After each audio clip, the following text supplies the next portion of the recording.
ऐसा लगेगा जैसे 6 महीना से सोए ना हो। और कथा ही में नींद आती है।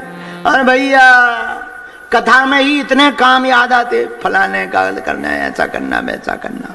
ये मन बहुत खतरनाक है। एक जने हमसे पूछा थे, गुरुजी कथा में ऐसा होता क्यों? हम कहा बेटा भीतर पाप बैठे रहते, उन्हें लगने लगता है ये कथा सुन लेगा तो हमें हाउस खाली करना पड़ेगा, इसलिए वो उपाय कर देते हैं पाप। या तो नींद लगेगी, या दूसरे की मुड़िया ऐसी ऐसी होगी, या तुम किसी के बाल तानोगे, या फिर फोन जरूरी आ जाएगा, या फिर खुजली उठेगी।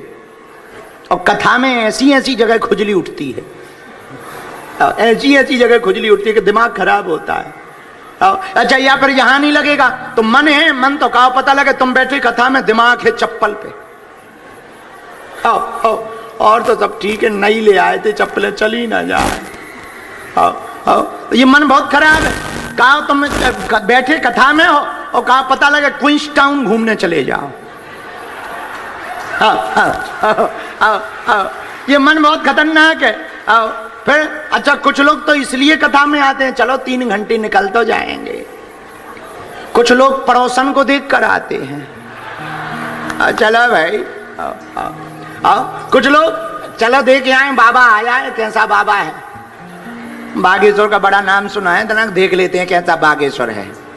कुछ लोग इसलिए आते हैं पर्चा खुलवाएं, पर्चा।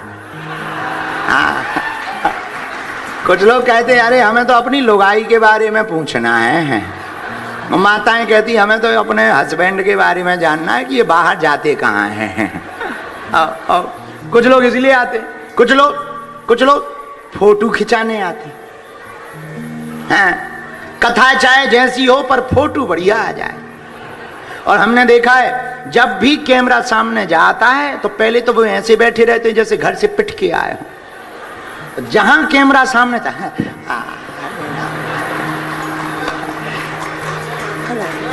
ऐसे लगने लगता है जैसे साक्षात मीराबाई प्रकट हो गई हो भाई। और प्रहलाद जी आंखें बंद किए हो। कुछ लोग तो इसीलिए आ जाते फोटो के चक्कर में। तो ये मन बहुत खराब है। कथा होते के बीच में पाप उठे अकुलाएं, या सोवे या लड़ पड़े या उठ के भग जाएं। कथा में भैया पाप अकुलाने लगते, पर तुम कहो गुरुजी हमारा कथा में मन नहीं लगता। भैया मन तो तुम्हारा कच्छ में नहीं लगता।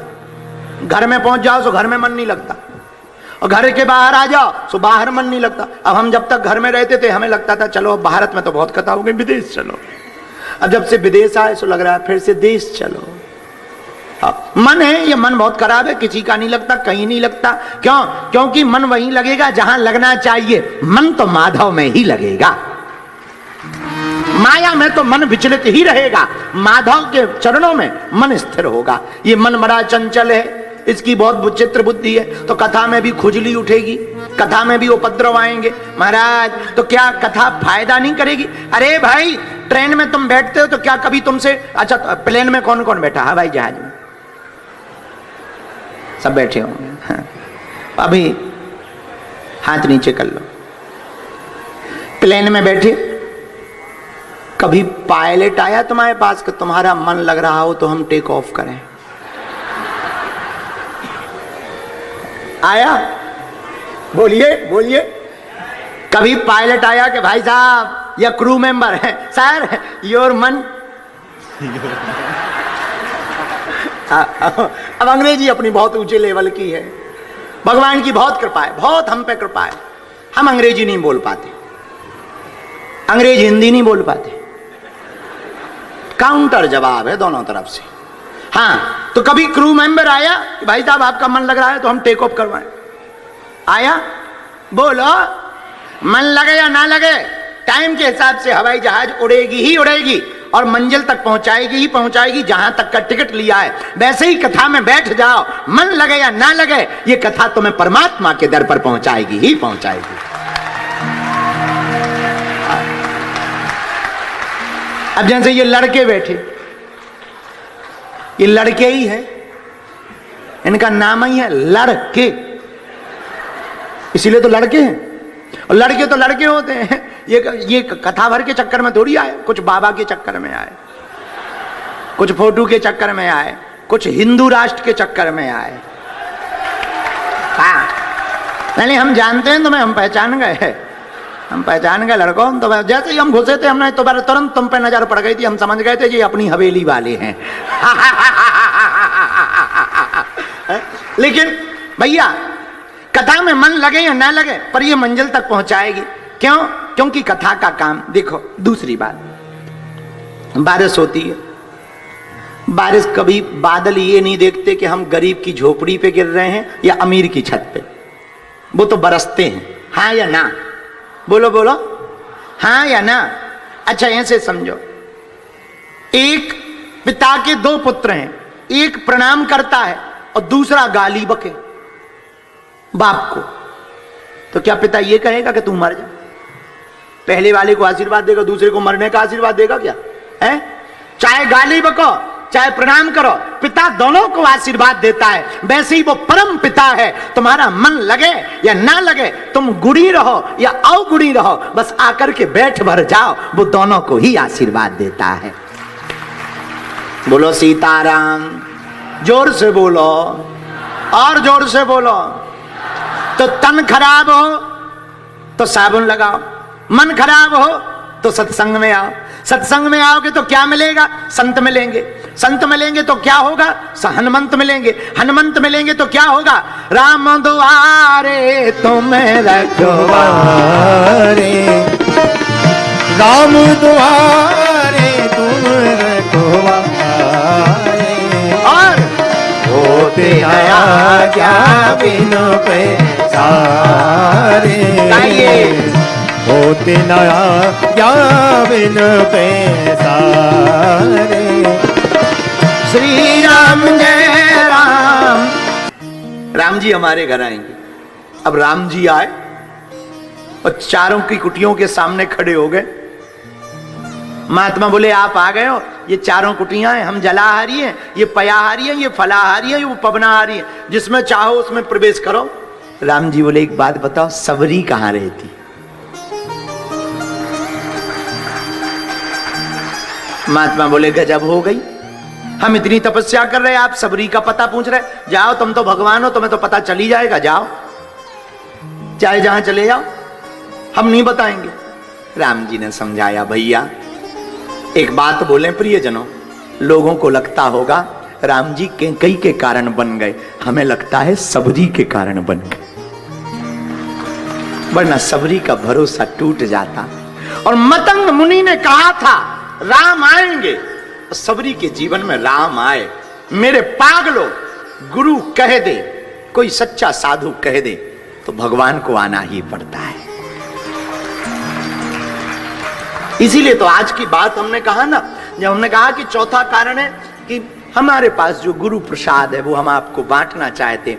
भैया हमारी जिंदगी में जो भी है वो गुरु कृपा से है। हम आपसे भी कहते हैं भगवान की कृपा का अनुभव करना है तो किसी संत की चरणों को पकड़ लो। और वो संत कौन है उसकी बात हमने पहले ही उत्तर दे दिया। साधु संत के तुम रखवारे, असुर निकंदन राम दुलारे। साधु संत के तुम रखवारे,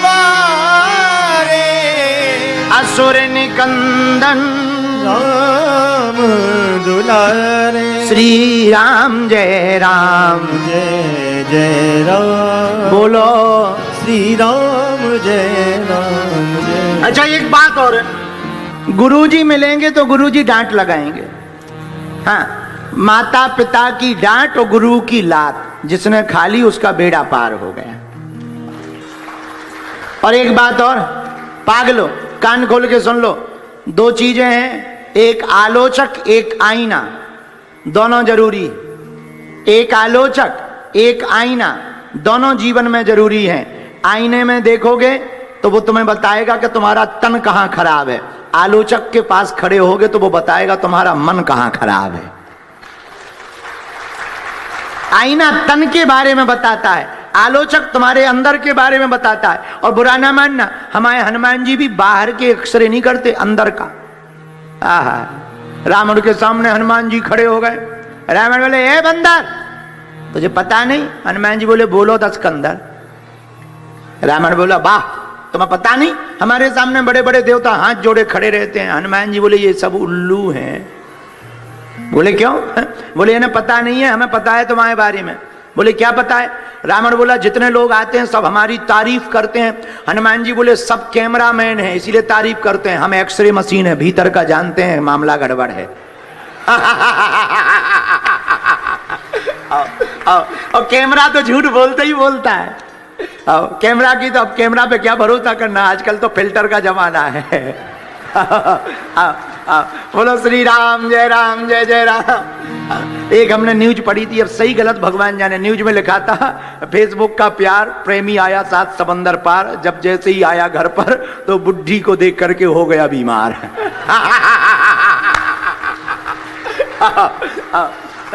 बाद में पता लगा फिल्टर का कमाल था। बोलो सीताराम सीताराम सीताराम। तो कैमरा बाहर की दिखाता है, एक्सरे अंदर की दिखाता है। बाहर का तो सब ठीक हो पर अंदर का खराब हो तो सब बेकार है, ऐसे समझो। एक बात बताओ, तुम लोग ही बताओ, हाथ नाक कान मुंह बढ़िया हो, बस हार्ट खराब हो जाए तो किसी काम के हो? ऐसे समझो, कान चलते हो, आंखें चलती हो, मुंह चलता हो, नाक चलती हो और हाथ चलते हो पर हार्ट बंद हो जाए तो क्या ये फंक्शन किसी काम के हैं? बोलो, अरे बोलो, ऐसे बैठे जैसे पिट गए हो। क्या ये फंक्शन किसी काम के हैं? नो नेवर, नहीं। क्यों? क्योंकि ये तभी काम के हैं, ये हाथ काम करे या ना करे पर हाथ काम करता रहे तो काम चलता रहेगा। उसी प्रकार मेरे पागलो, तुम्हारे जीवन में तन कितना भी सुंदर हो पर मन खराब हो तो तुम्हारा तन भी किसी काम का नहीं है। और हनुमान जी की कथा, हनुमान जी की कथा तन को ही सुधारती है। किसको सुधार? मन को ही सुधारती है। किसको सुधारती? मन को। किसको सुधारती? अंदर के सिस्टम को सुधारती। बोलो सीताराम। अच्छा, अंदर का सिस्टम कौन सुधारता? गुरु। क्यों? क्योंकि अंदर है आत्मा, गुरु होते महात्मा। आत्मा का सुधार महात्मा ही करता है और जब आत्मा का सुधार महात्मा कर देता है तो परमात्मा उसे स्वीकार कर लेता है। बोलो सीताराम। तो वो कौन महात्मा है? साधु संत के तुम रखवारे, साधु संत के तुम रखवारे, असुर निकल मैंने राम बुलारे। आइए, असुर निकल मैंने राम बुलारे। श्री राम जय राम, श्री राम जय राम जय जय राम, श्री राम जय राम जय जय राम, श्री राम जय राम जय जय राम। हनुमान जी महाराज साधु संतों के रक्षक हैं लेकिन राक्षसों के भक्षक हैं। संतों के पास रहने वाले हनुमान जी के चरण पकड़ेंगे तो संत मिलेंगे, संत मिलेंगे तो भगवंत हनुमंत मिलेंगे, हनुमंत मिलेंगे तो भगवंत भी मिल जाएंगे। बोलो सीताराम। जोर से बोलो, और जोर से बोलो, और जोर से बोलो। तो भैया संत सेवा से हनुमंत की प्राप्ति होती है, हनुमंत से भगवंत की प्राप्ति होती है। और संत सेवा किसने की? सबरी ने की। सबरी को क्यों कौन मिले? राम जी मिल गए। आहा, जब राम जी आए तो राम जी ने क्या दिया? 9 प्रकार की भक्ति दी। पर पहली भक्ति कौन सी दी? प्रथम भक्ति संतन कर संगा, प्रथम भक्ति ये हम नहीं कह रहे, राम जी ने भी 9 भक्तियों में पहली भक्ति जो सबरी को दी, प्रथम भक्ति संतन कर संगा, प्रथम भक्ति संतन कर संगा, दूसर रति मम कथा प्रसंगा दूसर रति मम कथा प्रसंगा सीताराम सीताराम सीताराम सीताराम सीताराम सीताराम सीताराम सीताराम सीताराम सीताराम सीताराम सीताराम सीताराम सीताराम। आहा, राम जी ने जो भक्ति भी दी सबरी माता को, कौन सी भक्ति दी? प्रथम भगति संतन कर संगा। और हनुमान जी रहते कहां? साधु संत के तुम रख बारे। अच्छा, तो संतों की महिमा राम जी ने भी बताई। किसको? सबरी माँ को। संतों की महिमा हनुमान जी ने भी गाई, जानी। तब तो हनुमान जी संतों के रक्षक हैं। तीसरी बात देखो, संत करते क्या? तुम्हारा कपड़ा खराब हो जाए, भयंकर दाग लग जाए, तो हम लोग क्या करते हैं? धुलते हैं, हाँ या ना?